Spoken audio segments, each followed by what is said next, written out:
teman-teman semuanya. Kenalin, nama aku Francisca Wardani Pujulestari dengan NPM C1C022034. Aku merupakan mahasiswa Prodi S1 Akuntansi dari Universitas Bengkulu. Nah, video ini dibuat untuk memenuhi tugas akhir dari mata kuliah Akuntansi Keuangan 1 dengan dosen pengampu Bapak Madani Hatta.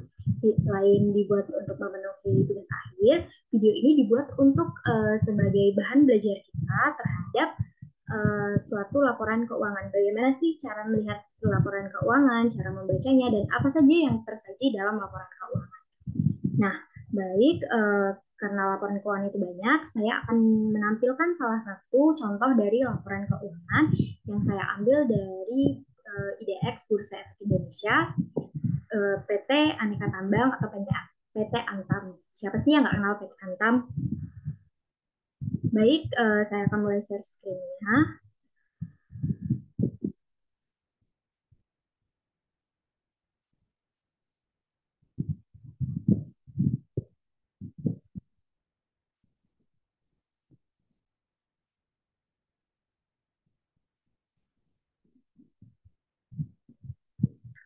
Nah, di sini sudah tersaji contoh dari laporan keuangan suatu perusahaan. Namanya adalah PT Aneka Tambang Tbk.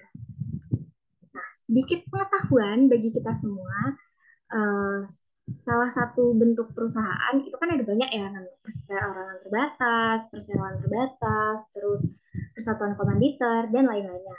Nah, yang terdaftar di Bursa Efek Indonesia itu rata-rata adalah perseroan terbatas karena sahamnya itu diperjualbelikan, modalnya itu berupa saham-saham yang diperjualbelikan.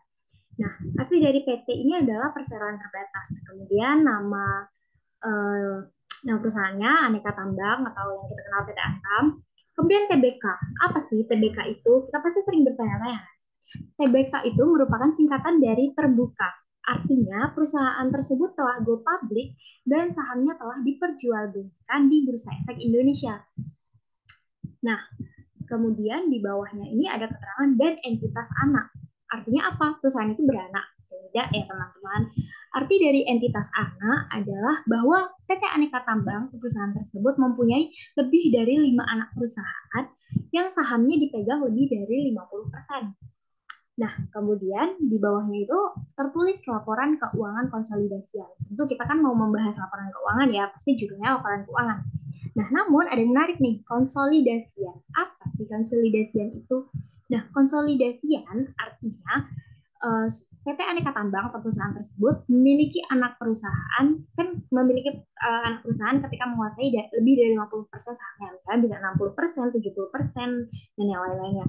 Nah, ketika dia memiliki anak perusahaan, maka laporan keuangannya itu akan digabung. Jadi induk perusahaan saja yang membuat laporan keuangan. Anak perusahaan ini tadi tidak perlu membuat laporan keuangan. Misal PT Aneka Tambang mempunyai 10 entitas anak. Jadi 10 entitas anak ini tidak perlu lagi membuat laporan keuangan. Jadi sudah dikonsolidasikan atau digabungkan dengan PT Aneka Tambang. Kemudian ada tulisan 31 Desember 2021 dan 2020. Artinya, laporan keuangan ini merupakan laporan keuangan tahunan yang berakhir pada 31 Desember tahun 2021. Kemudian, kita bisa menemukan di lembar kedua, lembar selanjutnya, itu adalah surat pernyataan direksi tentang tanggung jawab atas laporan keuangan konsolidasian. Nah,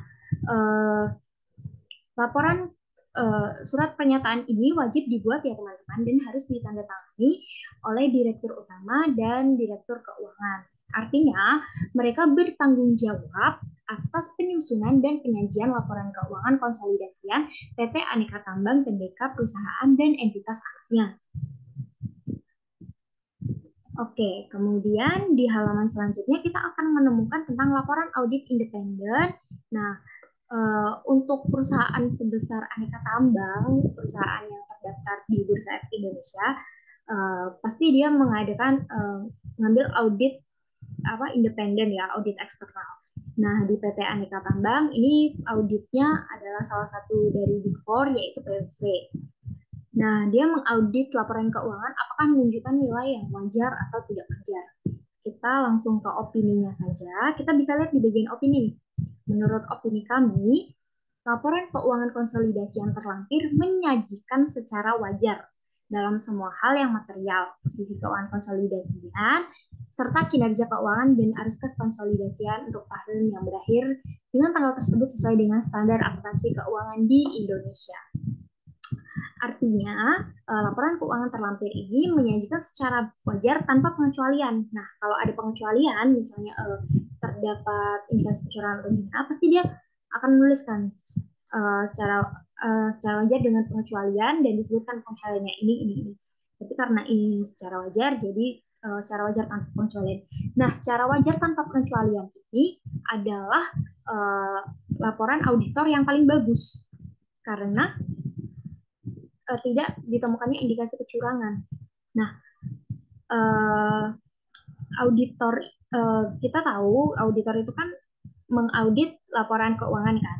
Nah, tapi auditor itu hanya menuliskan menyajikan secara wajar. Kenapa tidak menyajikan secara sebenar-benarnya?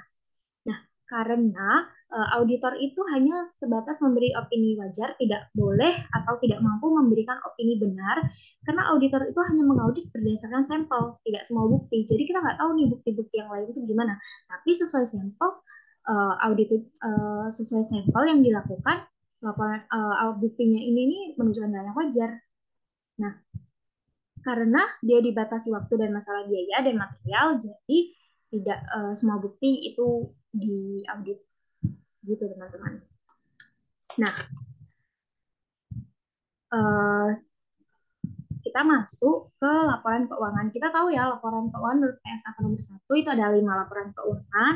Yang pertama ada laporan laba rugi dan penghasilan komprehensif lain. Yang kedua laporan perubahan ekuitas. Yang ketiga laporan posisi keuangan. Yang keempat laporan arus kas dan yang kelima catatan atas laporan keuangan. Nah, namun berdasarkan penyajiannya itu dibuat laporan posisi keuangan terlebih dahulu teman-teman. Tapi kalau saat kita mengerjakan harus dari laporan laba rugi dan penghasilan komprehensif dulu ya, jangan terbalik. Nah, kenapa sih menyajikan laporan posisi keuangan dulu? Kenapa sih kalau kita membuat atau kita mengerjakan laporan keuangan, kita harus mengerjakan dari laporan laba rugi dulu? Boleh nggak sih Kak kalau mengerjakannya mulai dari laporan posisi keuangan dulu atau laporan perubahan ekuitas dulu? Jawabannya tidak ya teman-teman, karena laporan keuangan, laporan laba rugi itu akan menghasilkan info laba bersih kan, informasi laba bersih yang akan mempengaruhi laporan perubahan ekuitas karena yang disajikan nantinya dalam pos laporan mempengaruhi laporan perubahan ekuitas pada retained earning. Nah, yang disajikan dalam laporan posisi keuangan itu kan nanti retained earning terakhir kan. Nah, jadi dia tuh harus berurutan teman-teman. Nah, kalau selanjutnya laporan keuangan itu kan yang keempat adalah laporan arus kas kan. Nah, kita tuh nggak bisa buat laporan arus kas itu pertama teman-teman. Jadi kita harus buat laporan keuangan itu tuh sejalan dari laporan laba rugi, laporan perubahan ekuitas, laporan posisi keuangan, baru kita bisa membuat laporan arus kas. Kenapa? Karena untuk menyusun laporan arus kas, kita tuh wajib punya laporan posisi keuangan komparatif atau yang disebut dengan laporan keuangan perbandingan ya. Kayak ini kan ada tahun 2020-nya, tahun 2021. Namanya komparatif, teman-teman. Nah, dan laporan laba rugi tahun berjalan. Jadi nggak bisa lompat-lompat ya teman-teman dalam pekerjaannya. Oke, di sini kita bisa lihat PT Aneka Tambang, TBK, dan entitas anak, laporan posisi keuangan konsolidasian 31 Desember 2021. Nah, teman-teman tahu nggak sih 31 Desember ini artinya apa? 31 Desember ini artinya posisi nilai untuk tanggal 31 Desember 2021. Nah, jadi kalau misalnya ditanya nih, kas dan setara kas senilai 5 triliun ini, 5 triliun sekian, ini nih nilai untuk tanggal berapa? Itu jawabannya nilai tanggal 31 Desember 2021, teman-teman. Jadi kalau ditanya nilai kas dan setara kas tanggal 28, jawabannya ya bukan ini gitu. Nah, Selanjutnya ada disajikan dalam jutaan rupiah, kecuali dinyatakan lain. Nah, di dalam laporan keuangan ini disajikannya kan dalam jutaan rupiah. Nah, maka di sini ada 060 yang mengikuti, jadi dibacanya 5.891.160 juta. Gitu, teman-teman. Nah, selanjutnya kan pasti disajikan dari aset kan. Laporan posisi keuangan itu pasti menunjukkan posisi aset, liabilitas, dan ekuitas kan teman-teman. Jadi aset sama dengan liabilitas ditambah ekuitas. Nah, aset itu dimulai dari penyebutan aset lancar. Nah, aset lancar ini dimulai dari yang paling mudah dicairkan menjadi kas. Contohnya, ini kan sudah kas dan setara kas kan, berarti kasnya ini ada. Jadi pasti pertama. Kemudian selanjutnya itu piutang. Piutang itu kan gampang dicairkan untuk menjadi kas, tinggal ditagih aja kan, lalu dia akan menjadi kas. Kemudian persediaan, karena persediaan di ketiga, karena dia harus dijual dulu teman-teman, baru dia bisa menjadi kas. Kemudian baru piutang lain-lainnya, pajak dibayar di muka, pajak penghasilan badan, biaya dibayar di muka, aset keuangan lancar lainnya, dan aset lancar lainnya.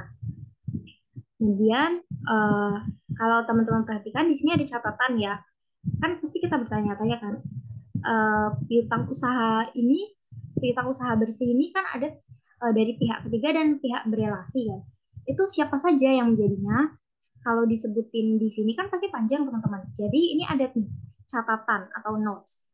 Nah, angka 5 ini menunjukkan di CALK nanti kita tuh bisa mencari tahu teman-teman pihak ketiga dan pihak berelasi dari piutang usaha ini siapa saja. Jadi catatan ini berfungsi ketika di CALK. Nanti kita akan lihat. Oke, kemudian jumlah aset tidak lancar sudah dijumlahkan. Kemudian dari aset tidak lancar. Nah, pasti teman-teman tahu kan aset tidak lancar itu contohnya gedung, tanah, terus apa lagi? Peralatan gitu. Nah, kenapa? Tapi yang jadi pertanyaan kenapa di sini tulisannya aset tetap bersih saja, tidak ada penjabarannya tuh. Katanya kalau kita menjurnal itu kan harus pada akunnya masing-masing ya, nggak boleh dicampur-campur. Ya teman-teman, pasti kita bakal tetap misah-misah gitu pas saat pengerjaannya. Tetapi pas saat penyajiannya ini itu boleh digabungkan menjadi aset tetap bersih. Nah, untuk jenis-jenis akunnya itu apa aja kita bisa lihat di catatan di CALK-nya nanti di nomor 11. Nah, lalu di untuk aset tetap itu kan kita tahu ada yang namanya akumulasi penyusutan ya teman-teman. Pasti teman-teman bertanya, kenapa di sini nggak ada yang namanya akumulasi penyusutan? Nah, di dalam penyajian laporan posisi keuangan itu boleh ya teman-teman buat langsung. Jadi aset tetap itu dikurangi dengan akumulasi penyusutannya. Jadi langsung menyajikan aset tetap netonya itu berapa. Jadi tidak harus dia tuh satu-satu dijabarkannya gitu.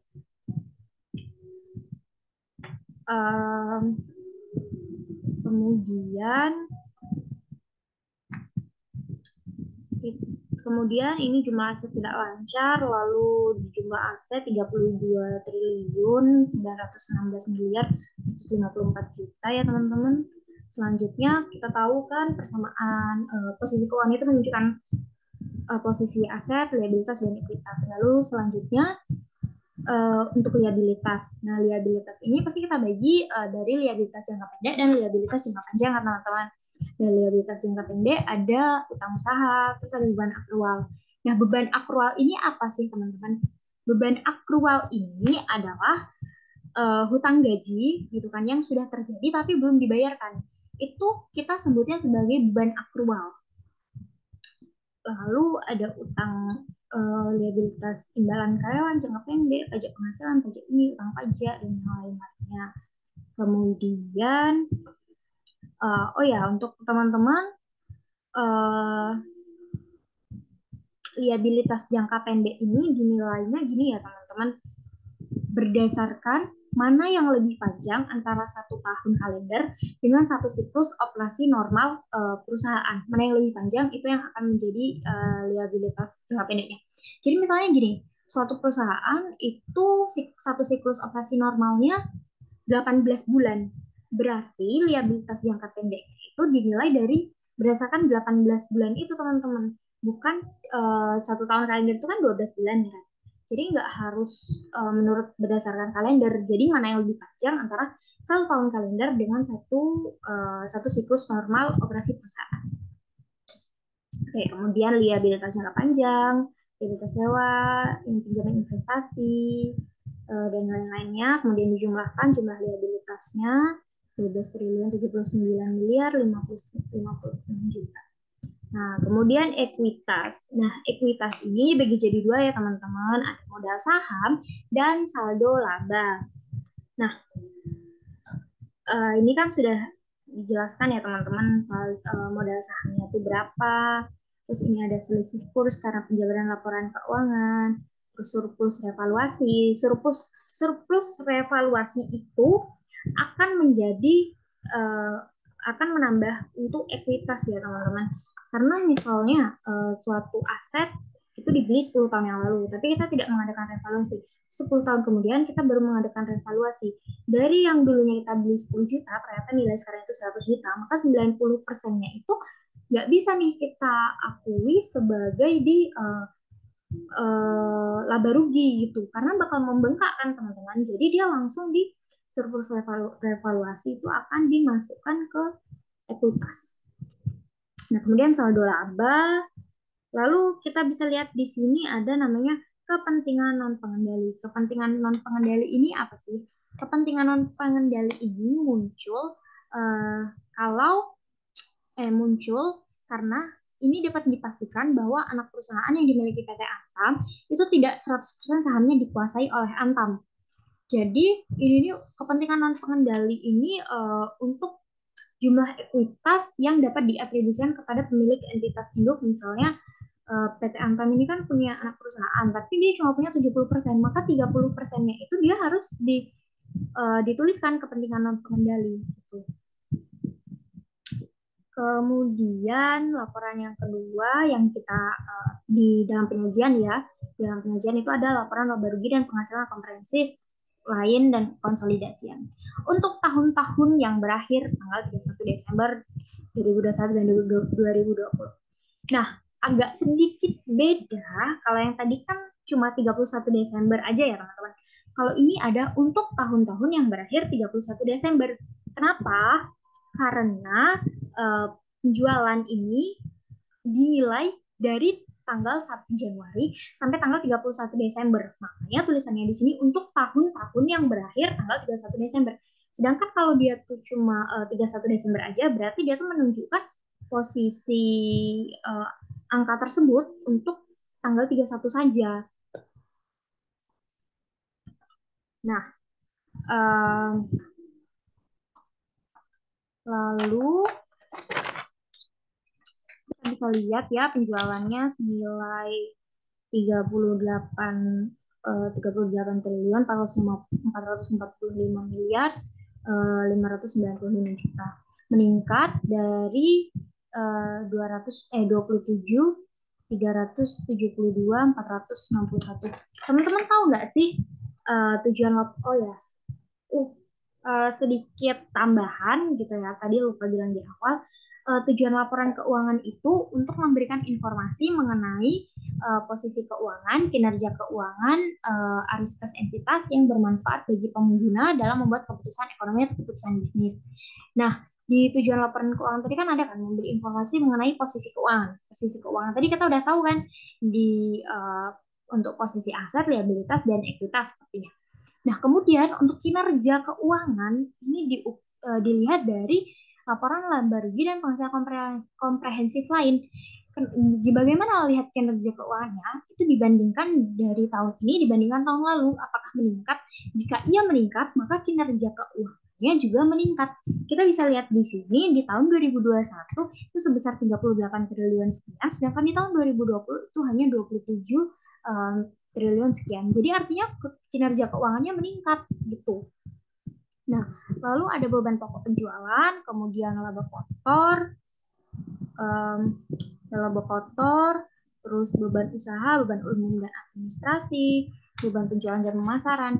Yang jadi pertanyaan, apakah beban ini hanya satu akun saja? Tidak ya teman-teman. Seperti yang saya bilang tadi, catatan ini kita nanti bisa lihat di catatan CAFK. Nah, kemudian dijumlahkan ya, penjualan dikurangi beban pokok penjualan, dapat laba kotor, kemudian dikurangi lagi dengan beban usaha, dapatlah kita laba usaha. Nah, laba usaha kemudian ada penghasilan atau beban lain-lain.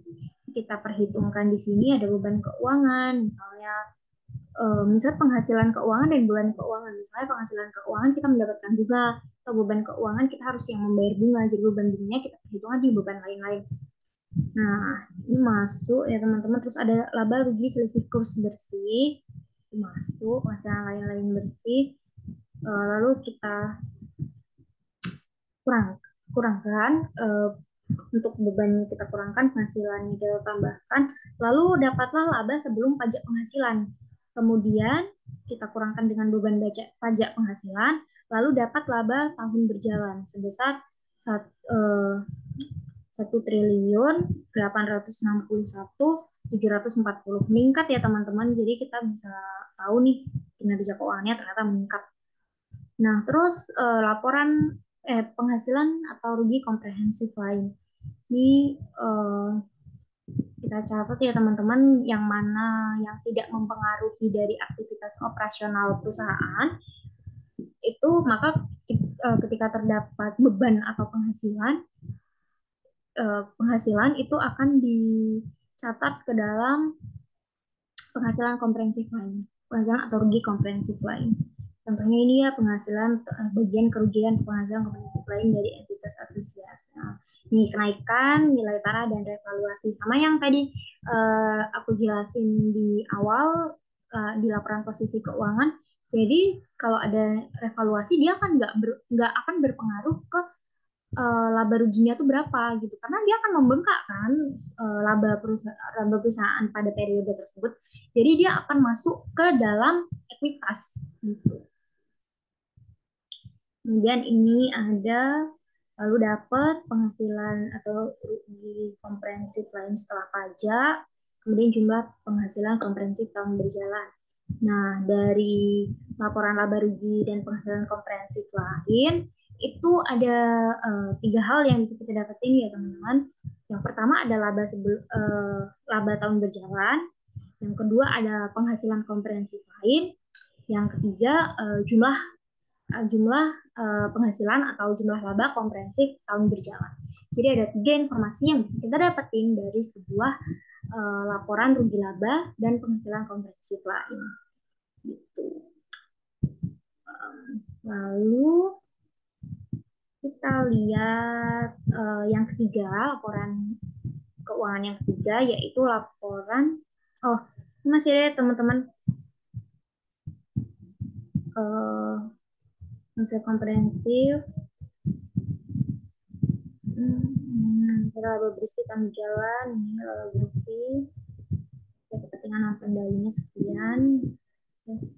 Lalu yang ketiga ada laporan perubahan ekuitas konsolidasian untuk tahun-tahun yang berakhir 31 Desember. Sama ya teman-teman.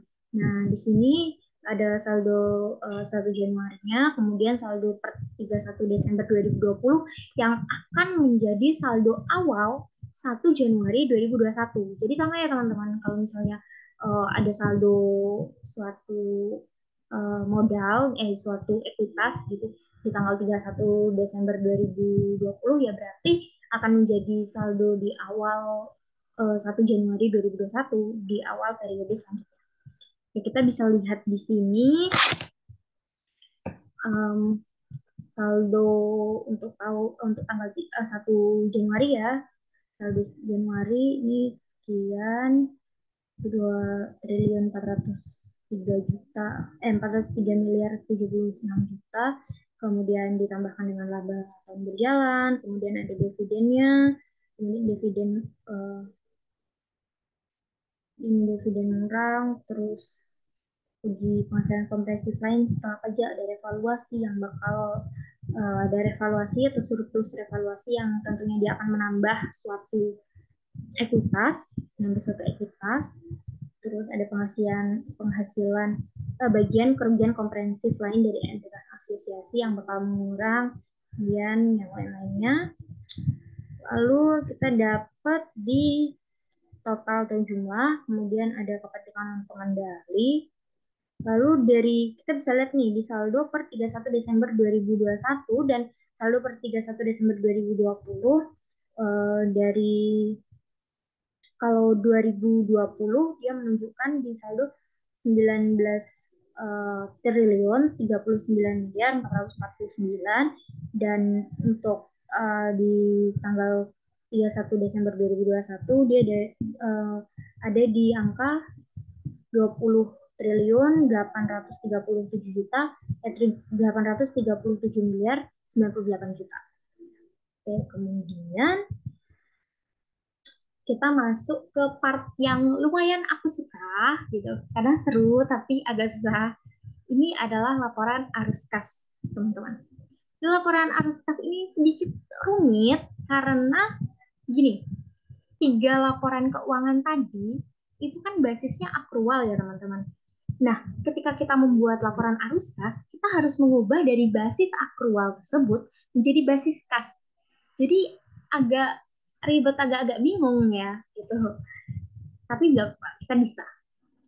Nah, jadi ini ada laporan arus kas konsolidasi untuk tahun-tahun yang berakhir 31 Desember 2021 dan 2020. Ini ya ada arus kas dari aktivitas operasi, ada arus kas dari aktivitas investasi dan aktivitas dari pendanaan. Nah, um, laporan arus kas ini merupakan laporan keuangan yang menginformasikan arus kas masuk dan keluar saja arus kas yang berasal dari aktivitas operasi, investasi, dan pendanaan untuk satu periode tertentu. Nah, kalau aktivitas operasi itu artinya itu berasal dari transaksi-transaksi tunai yang mempengaruhi item di laporan laba.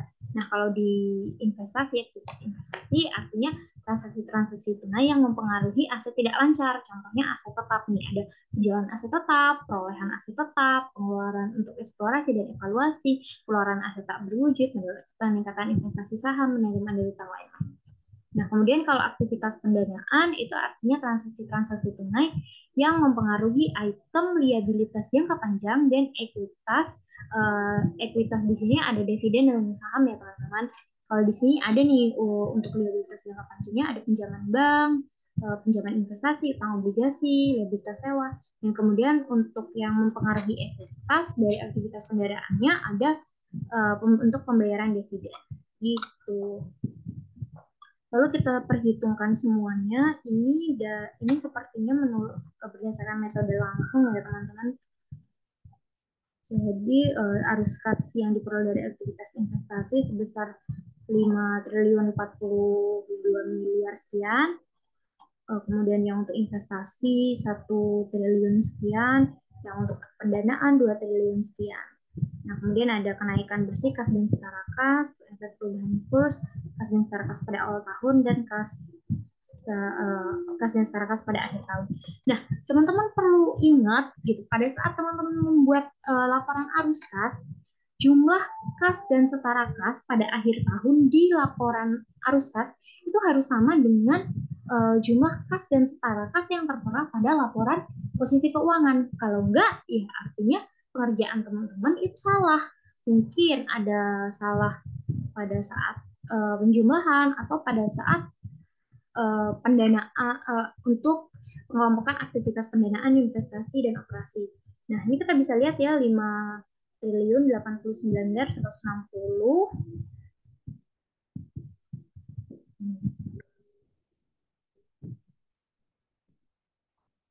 Nih, kita bisa lihat ya teman-teman, sama. Itu artinya jawaban kita, hasil pengerjaan kita itu benar.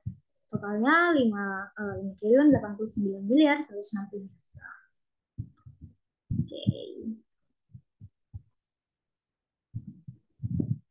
Nah, kita sampai pada CALK atau catatan atas laporan keuangan. Nah, di sini memuat informasi-informasi yang tadi nih teman-teman yang kita bingung. Kok eh, kok aset tetapnya cuma aset tetap bersih aja? Kenapa nggak ada akumulasinya? Kenapa nggak ada ini? Kenapa nggak ada itu? Jadi di CALK ini akan memuat seluruh informasi penting terkait dengan laporan keuangan ini, teman-teman. Nah, ini ada ya catatan atas laporan keuangan konsolidasian 31 Desember 2021 dan 2020. Ini ada informasi umumnya, pendirian PT Aneka Tambang. Selanjutnya ada apa nih? Nah, nih buat teman-teman yang tadi agak penasaran dengan di judulnya itu kan PT Aneka Tambang dan entitas anak. Terus sudah saya jelaskan juga kalau memiliki laporan keuangan konsolidasian, artinya dia tuh punya lebih dari 5 perusahaan anak yang sahamnya tuh lebih dari 50% dikuasai. Nah, kita bisa lihat di sini di CALK itu entitas anaknya ada benar-benar banyak. Kita bisa lihat nih di Asia Pacific Nickel, terus PT Indonesia Coal, terus PT Antam Reskucindo, PT Mega Citra Utama, PT Emas Antam Indonesia, PT Borneo Indo, dan yang lain-lain.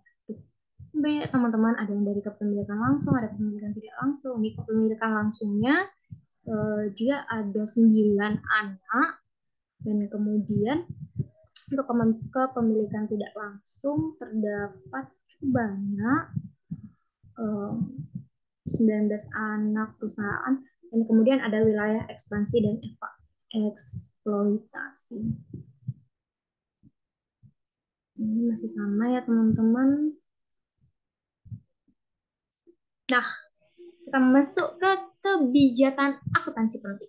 Kalau teman-teman ditanya nih, apakah suatu perusahaan itu menerapkan seluruh standar akuntansi keuangan?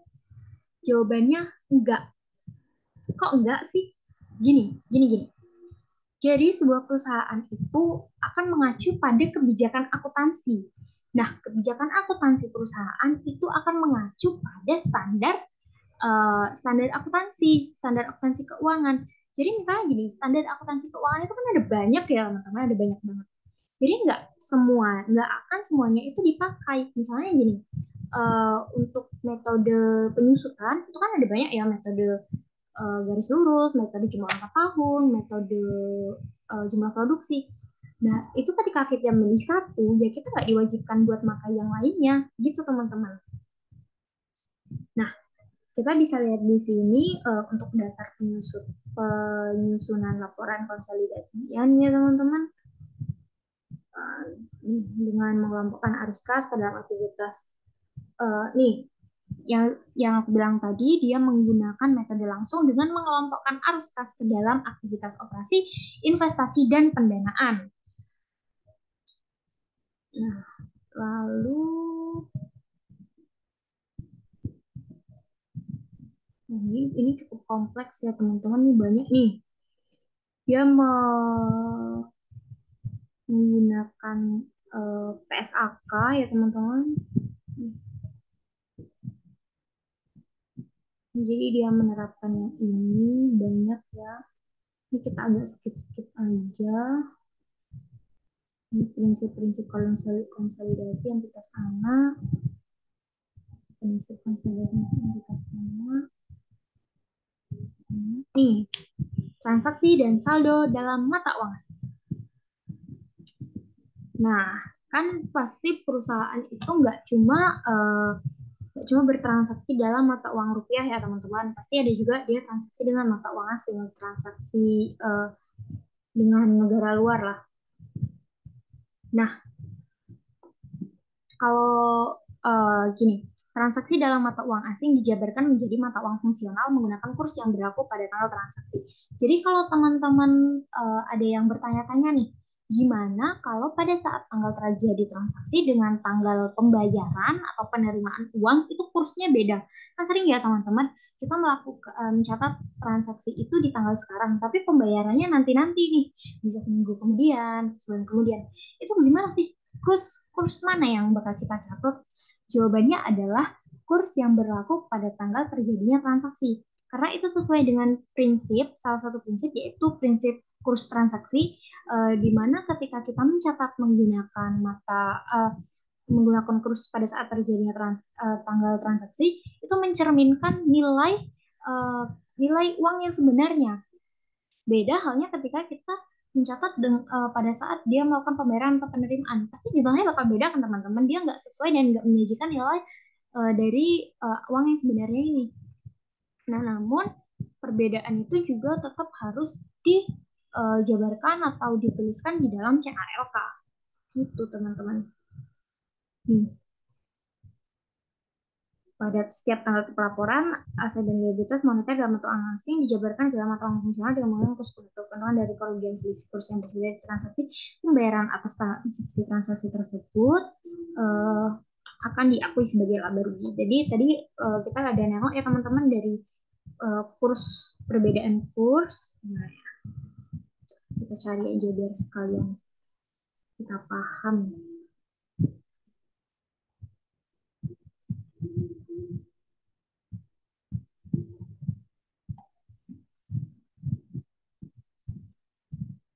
Nih, ada ya teman-teman, laba atau rugi dari selisih kurs. Jadi masuk ke laba atau rugi di penghasilan atau beban lain. Gitu teman-teman. Oke, kita lanjut.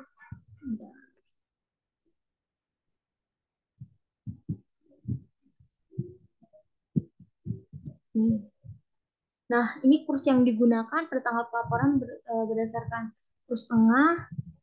Ini yang tadi ya teman-teman, jadi dia disajikan di kursnya. Kalau pakai dolar sekian, pakai yen sekian, pakai euro sekian.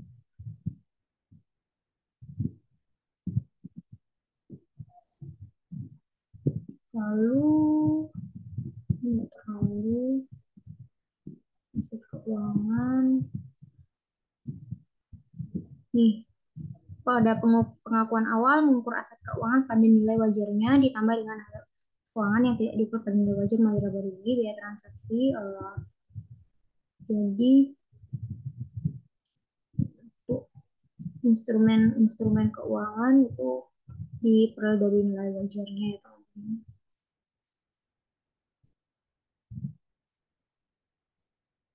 Lalu kita lihat lagi di banyak ya teman-teman, ada instrumen keuangan derivatif, lindung nilai.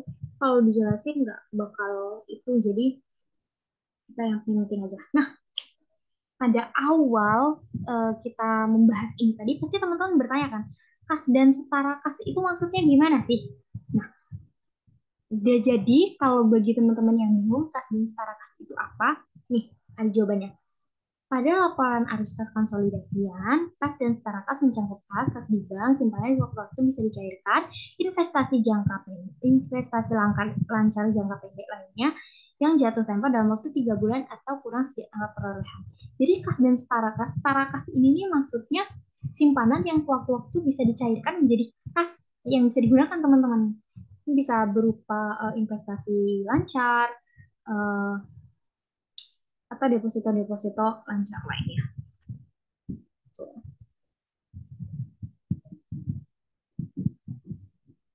Ada tentang persediaan ya. Oh iya, untuk persediaan selama kita belajar akuntansi itu kan kita, sorry ya teman-teman,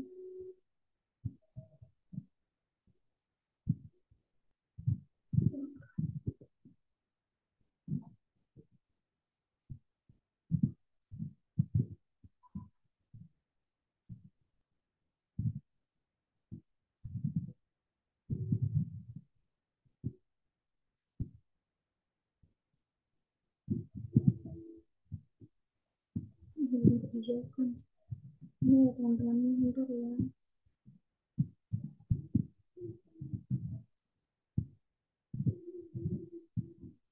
Keuangan,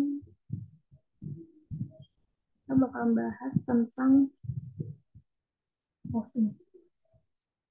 Nah, untuk persediaan selama kita belajar akuntansi, selama kita belajar pengantar akuntansi dan yang lain-lainnya, kita pasti tahu persediaan itu dinilai, dicatat bisa berdasarkan FIFO, LIFO atau rata-rata tertimbang, atau bisa juga berdasarkan NRV gitu kan.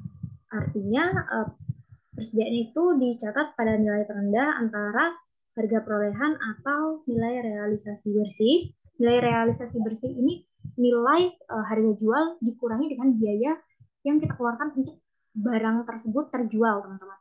Jadi untuk PT Aneka Tambang dia menggunakan NRV ya teman-teman. Jadi dia persediaannya dicatat pada nilai terendah antara harga perolehan atau nilai realisasi bersihnya. Kalau nilai yang lebih rendah nilai NRV-nya atau nilai realisasi bersihnya, berarti yang akan dicatat itu adalah nilai NRV-nya. Dan aset tetap tanah dicatat sebesar nilai wajar, dilakukan secara berkala, direvaluasi terus ya teman-teman. Nih, kenaikan nilai tercatat yang timbul dari revaluasi tanah dikreditkan pada penghasilan komprehensif lainnya dan disajikan sebagai surplus revaluasi aset di ekuitas. Ini udah jelas ya teman-teman, kalau kita membeli suatu aset tidak lancar, misalnya tanah, terus ada kenaikan nilai gitu kan, ada revaluasi, itu akan langsung mempengaruhi ekuitas berupa surplus revaluasi aset.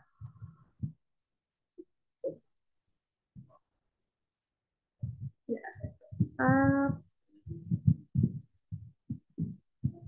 lain-lainnya ya teman-teman, usaha.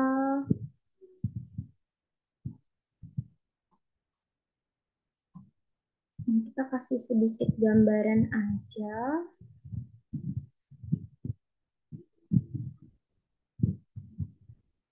Nih, kas dan setara kas. Pasti teman-teman tadi bertanya-tanya kan, kas dan setara kas ini ada apa saja?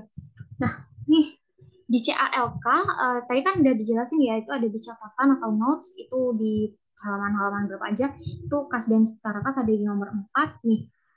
Ada kasnya di 402, terus ada di kas in-bank, kas di bank, ada deposito berjangka, terus kas di bank, ada di pihak ketiga, kas di pihak ketiga. Ini ada di deposito berjangka ya teman-teman. Deposito berjangka ini artinya setara kas, jadi bisa dicairkan suatu waktu.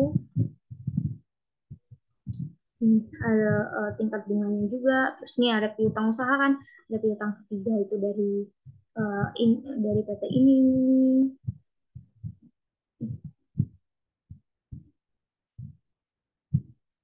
Jadi yang disajikan tuh hanya saldo akhirnya saja teman-teman. Jadi kita nggak perlu menjabarkan segitu panjangnya kalau udah di rincian laporan keuangannya. Gitu. Di piutang lain-lainnya, kasih penggunaannya. Ada aset tetap ya teman-teman, ada tanah, prasarana, bangunan, pabrik, mesin, dan peralatan, kendaraan, peralatan dan perabotan kantor, aset dalam penyelesaian, dan yang lain-lainnya. Nih ada akumulasi penyusutan juga. Jadi yang kita catat hanya sebesar nilai buku bersih atau aset netonya aja teman-teman.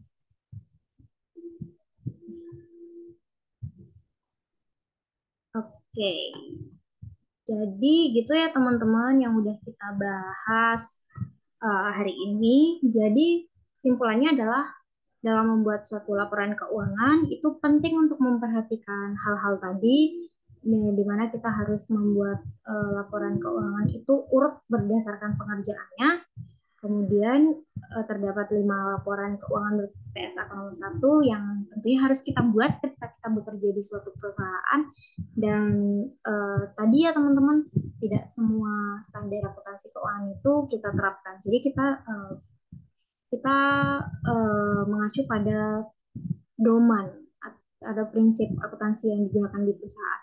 Nah, namun yang perlu teman-teman ingat satu lagi, ketika perusahaan itu sudah mencatat, misalnya dia mencatat penyesuaian itu menggunakan metode garis lurus, maka dia tidak bisa tiba-tiba mengganti menjadi jumlah angka tahun.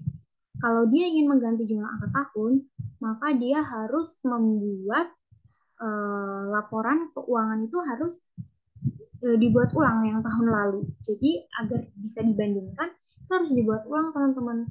Nah, makanya rata-rata perusahaan itu ketika sudah menerapkan berdasarkan Misalnya metodenya angka tahun, ya sudah pasti angka tahun. Jadi tidak bisa tiba-tiba dirubah gitu ya. Oke, jadi sekian video dari saya. Semoga bermanfaat dan menjadi pelajaran bagi kita. Kalau mau diskusi boleh. Semoga selanjutnya bisa terus membuat video-video yang seperti ini. Semoga bermanfaat bagi kita semua. See you next time and bye-bye teman-teman.